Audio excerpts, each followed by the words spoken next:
The roar of the Zenith Stadium was a living thing, a tidal wave of sound threatening to burst Lysander Salas's eardrums as he placed the ball carefully on the penalty spot. 80,000 fans held their breath, the glare of the floodlights turning the lush green pitch into a stage, the glittering Eterna Cup waiting just yards away. This kick, right now, for Crimson Fury against their bitter rivals, the Silver Serpents, would crown them champions, fulfill a lifetime's dream for Lysander and his best friend since childhood, Aris Thorn, who stood nearby, face pale with anticipation. Lysander took 3 steps back, the world narrowing to the ball, the goalkeeper's desperate eyes, and the deafening silence before the storm. He began his run-up, muscles coiling, every ounce of focus channeled into this single moment of destiny. Then, out of nowhere, a blur of crimson slammed into his planted leg from the side. Not a desperate lunge from a defender, but a brutal, calculated takedown from behind. From Aris. The sickening crack that echoed through the sudden horrified silence wasn't just bone-shattering. It was the sound of a brotherhood snapping, a future imploding. Agony, white-hot and blinding, consumed Lysander as he crashed to the turf. He saw Aris stumble theatrically beside him, hands raised in a pantomime of accidental collision, already mouthing apologies to the referee, who blew frantically for a foul, his face etched with shock. But Lysander saw it. In that split second before impact, before the mask of regret slid onto Aris's face, Lysander had seen the cold, hard calculation in his friend's eyes. It wasn't an accident. It was murder on grass. The dream of lifting the Eterna Cup vanished, replaced by the nightmare image of Aris's betrayal as darkness swallowed him, the cheers of victory morphing into a confused, horrified murmur. He woke days later in the sterile chill of the Helios Orthopedic Center. The pain in his ruined knee was a dull, constant throb beneath heavy medication. Dr. Kalen Voss's words were gentle but final. "The damage is extensive, Lysander. We've repaired what we can, but the stress of professional football, it's impossible. I'm so sorry." Impossible. The word echoed in the hollow space where his career, his purpose had been. While Lysander grappled with the abyss, the narrative spun. Aris, the heartbroken hero, gave tearful interviews about the tragic training ground accident, the freak collision that ended his best friend's career mere seconds before glory. The league accepted it. The fans mourned with him, and Aris, suddenly Crimson Fury's undisputed star, signed a record-breaking contract extension, his face plastered across billboards under the tagline, "Resilience Redefined." Lysander Salas became a footnote, a sad story whispered in locker rooms. Rehabilitation was a brutal, soul-crushing marathon. Every excruciating stretch, every agonizing step on the damaged leg was fueled by the searing memory of Aris's cold eyes. His physiotherapist, Ilara Vance, a woman with hands of steel and eyes that missed nothing, pushed him relentlessly. "Pain is a teacher, Lysander," she'd say, her voice calm but firm. "It tells you where your limits were, not where they are. Find the new ones." He found them in the furnace of his rage. He wouldn't play again, but he refused to disappear. Football was his language, and he would speak it differently. He devoured tactics, analyzed formations with the precision of a surgeon, studied player psychology, biomechanics, the minutiae of the game he once played by instinct. He became a ghost in the stands, a silent observer with a notebook, his mind sharpening into a scalpel while his body, slowly, painfully, learned to walk without a limp. 3 years crawled by. Lysander was no longer the golden boy striker. He was a shadow, a respected but aloof tactical analyst for Pulse Sport, a minor online channel. His insights were sharp, often brilliant, but delivered with an icy detachment that kept him at arm's length.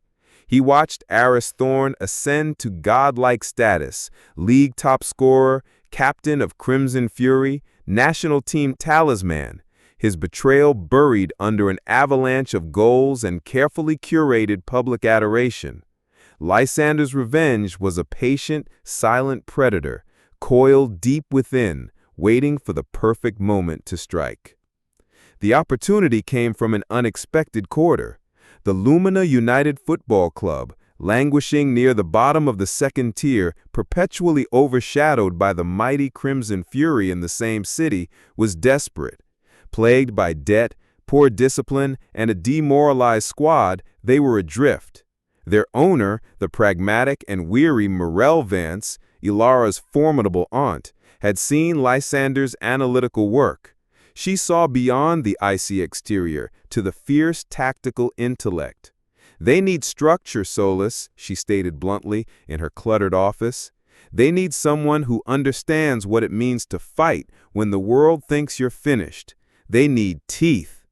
Lumina United became his weapon. He accepted the head coach position, not for redemption, but for proximity. Their modest training ground shared a perimeter fence with Crimson Fury's state-of-the-art complex. He would be in Aris's world, a constant, silent thorn. Lysander's coaching was a revolution built on relentless discipline and tactical rigor. He drilled luminous misfits, the aging playmaker Rorik Dane, whose vision was still sharp but legs were fading. The fiery, unpredictable winger Zephyr Vale, raw talent buried under a mountain of attitude. The giant, gentle defender Boren Stone, strong but often caught out of position. He forged them not just into a team, but into a reflection of his own cold fury. They played a suffocating, high-pressing game, built on relentless work rate, tactical fouling, just shy of cards, and lightning-fast counterattacks. He focused intensely on defensive solidity and exploiting the specific, subtle weaknesses he knew existed in Aris Thorne's game. His tendency to drift, his occasional petulance under pressure, his reliance on predictable patterns when marked tightly. Lumina started winning. Ugly, gritty 1-0 victories at first, snatched against the run of the play, but wins nonetheless. Lysander's icy calm on the touchline, his uncanny ability to predict opposition moves became a story. He never mentioned Aris, never acknowledged Crimson Fury beyond the necessary pre-match analysis, but his players felt the electric crackle in the air whenever Fury was the opponent. Rorik Dane, during a late-night video session dissecting Fury's latest win, finally voiced it. "It's him, isn't it? Thorne. This fire you've lit under us, it's personal." Lysander met Rorik's knowing gaze. The dam holding back the truth cracked slightly. "He didn't just take my career, Rorik. He took the trust, the future we built together, since we were kicking a ball in the park. He sold it all for a bigger contract, for being the undisputed star. And he walks around like a king, the world none the wiser." The admission hung heavy in the room, binding the team tighter. They weren't just playing for Lumina anymore. They were instruments in a meticulously planned symphony of vengeance. The season became a tense, thrilling ascent. Lumina United transformed from laughingstock to feared underdogs, climbed the league table. Their clashes with Crimson Fury were brutal, tactical chess matches played at breakneck speed. Lysander deployed specific strategies to nullify Aris. Boren Stone became his shadow, using strength and Lysander's intimate knowledge to physically harass him, deny him space, force him into mistakes. Zephyr Vale targeted the space Aris vacated on the counter. Rorik Dane orchestrated attacks designed to exploit Fury's reliance on their star. The media buzzed with the Solace revival, but Lysander remained an enigma. Aris, initially dismissive of the small-time coach, grew visibly irritated. His usual effortless charm faltered in interviews when Lysander's name came up. The effortless goals dried up slightly against Lumina's disciplined shape. The cracks in the Golden Boy's facade began to show. Lysander's meticulous plan extended beyond the pitch. He began a quiet, relentless investigation. He tracked down Silas Reed, the Crimson Fury physio who had treated him immediately after the injury and who had left the club abruptly soon after. After weeks of careful, anonymous approaches, Silas agreed to meet in the quiet gloom of the city's old Victory Bridge. His face was lined with years of guilt. "He paid me, Lysander," Silas confessed, voice trembling. "Eris, a significant sum, to misplace the initial scan results, the ones taken right after the incident, before the swelling set in. They clearly showed no prior weakness, no degenerative condition. Your knee was pristine. He claimed it was to protect the club's image, to spare you public scrutiny about a weakness you never had. I was in debt. I was weak. I believed his lies." He pressed a small encrypted data drive into Lysander's hand. "This contains copies of everything, the original scans, the transfer records. Proof." The proof was cold and heavy in Lysander's palm. Vindication surged, fierce and bright. But revenge, he realized, staring at the tiny drive, wasn't just about exposure. It was about humiliation. It was about taking everything Eris valued on the grandest stage before revealing the truth. He needed the ultimate arena. Against all odds, fueled by Lysander's tactical genius and the squad's burning sense of purpose, Lumina United secured promotion. Even more incredibly, through a series of giant-killing performances in the Eterna Cup, they fought their way to the final. Their opponents? Crimson Fury. Zenith Stadium sold out once more, crackled with an electric tension far surpassing a normal final. It was Eris Thorn, the darling of the league, versus Lysander Salas, the scarred architect of Lumina's rise. The narrative wrote itself. Redemption versus reign. Lysander gathered his players in the cramped away dressing room before the match. The air was thick with adrenaline and shared resolve.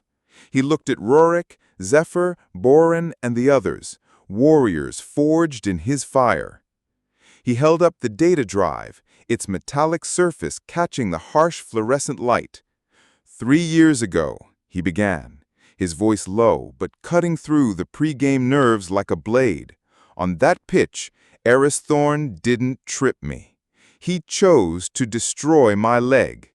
He paid people to hide the truth. He built his empire on that lie. A stunned silence, then a collective intake of breath. Fury ignited in Zephyr's eyes. Grim understanding settled on Rorik's face. Cold determination hardened Boren's jaw. "This," he tapped the drive, "is the proof. But proof alone isn't victory. Crushing him here, today, in front of the world, taking the trophy he thinks is his birthright, and then exposing the rot beneath the glitter, that is victory. Play this game not just for Lumina. Play it for every player ever cheated. Play it for yourselves. And play it," his voice dropped to a near whisper, charged with intensity, "for the truth." The roar that erupted wasn't just team spirit. It was a primal scream of defiance. They charged onto the hallowed turf of Zenith Stadium, not as underdogs, but as agents of justice. The final was a brutal, beautiful ballet of tactical discipline against individual brilliance. Lysander orchestrated from the touchline a conductor of controlled fury. Every Fury attack was met with Lumina's relentless press, forcing errors, disrupting rhythm. Boren Stone was a colossus, sticking to Eris like a second skin, using his strength and Lysander's intimate knowledge to bully him, frustrate him, deny him the ball in dangerous areas. Whenever Eris drifted, Zephyr Vale exploited the space with terrifying speed. Rorik Dane, the old maestro, pulled the strings, dictating Lumina's transitions with laser precision, turning defense into attack in the brink of an eye. Eris Thorn unraveled. The constant pressure, Boren's physicality, Zephyr's threat, the silent, accusing presence of Lysander in the technical area. It chipped away at his composure. He started forcing impossible passes, arguing petulantly with the referee, snapping at his own teammates. His magic touch deserted him. Shots flew wide, dribbles ended in clumsy tackles. Crimson Fury, so used to flowing through their captain, looked disjointed, frustrated. The score remained locked at 0-0, a testament to Luminous' defensive resolve and Fury's growing desperation. As the game entered the final nerve-shredding minutes of extra time, the tension was suffocating. Crimson Fury threw everyone forward in one last desperate surge. A hopeful cross sailed into the Lumina box. In the ensuing melee, the ball ricocheted loose, falling perfectly to Aris Thorn, 8 yards out, momentarily free of Boren. Time seemed to slow. This was his moment, his chance to be the hero, to silence the doubt, to crush Lysander's dream once and for all. He pulled his foot back, eyes fixed on the bottom corner, but Boren Stone, throwing his body with desperate last-ditch commitment, launched himself into a blocking tackle. It wasn't elegant, it was sheer, unadulterated will. His outstretched leg connected not with the ball cleanly, but deflected Aris's shot. The ball ballooned upwards, spinning wildly, seemingly destined for a harmless goal kick. But Zephyr Vale, reading the deflection like a hawk, was already a blur of motion, streaking from the edge of his own box. He outpaced the exhausted Fury defenders with ease, leaving them in his wake as he raced onto the loose ball near the halfway line. The roar of the crowd became a physical force. Zephyr charged towards the isolated Fury goalkeeper, the weight of the world, the weight of Lysander's vengeance on his young shoulders. He drew the keeper, feinted left, and slotted the ball coolly into the bottom right corner with the very last kick of the game. Bedlam. Zenith Stadium erupted in a cacophony of disbelief and ecstasy.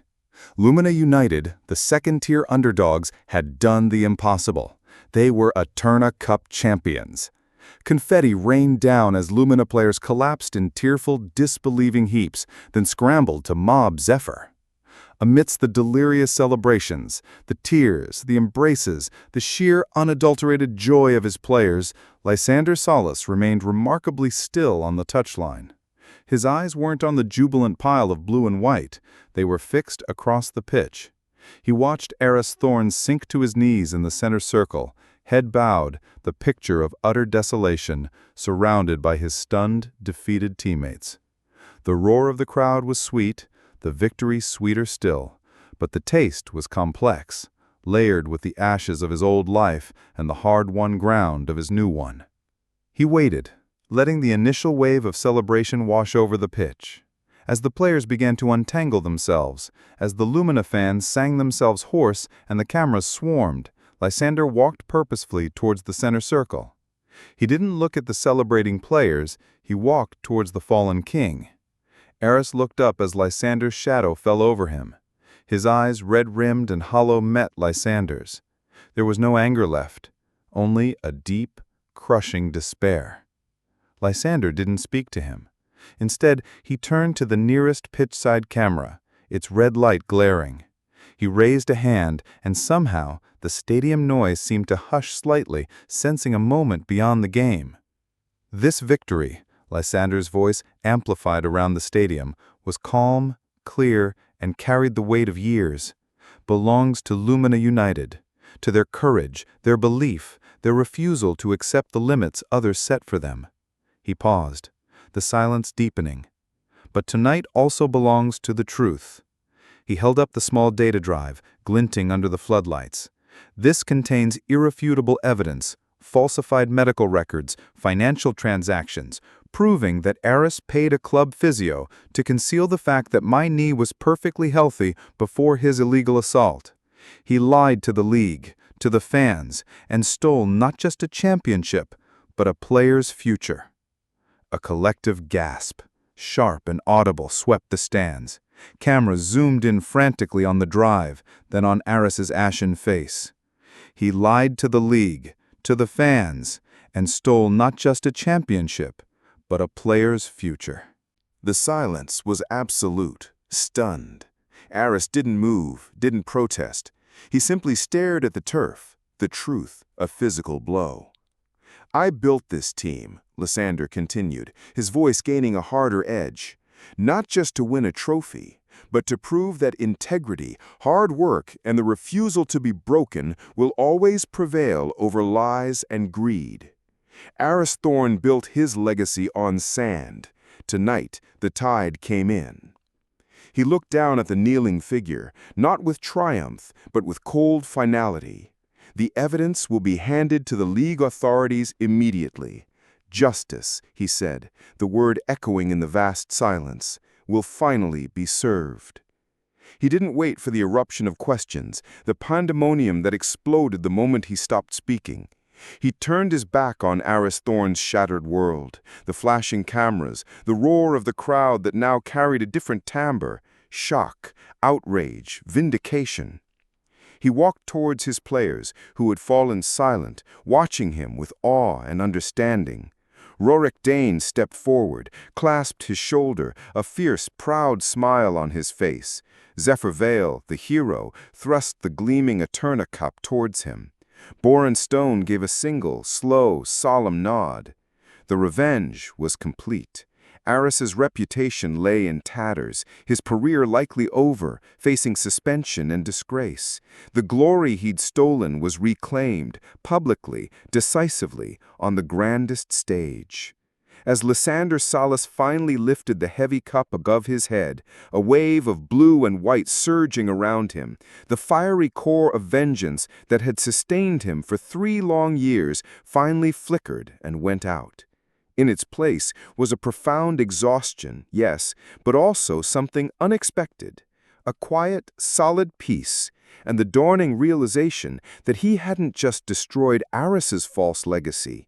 He had built something real, something strong, something honest from the wreckage. The roar of the crowd wasn't just for the victory anymore. It was a wave of vindication washing over him, cleansing the last bitter residue of the past. He looked up at the dazzling lights of Zenith Stadium, no longer a monument to his betrayal, but a testament to his resilience. The path ahead, finally, was his own.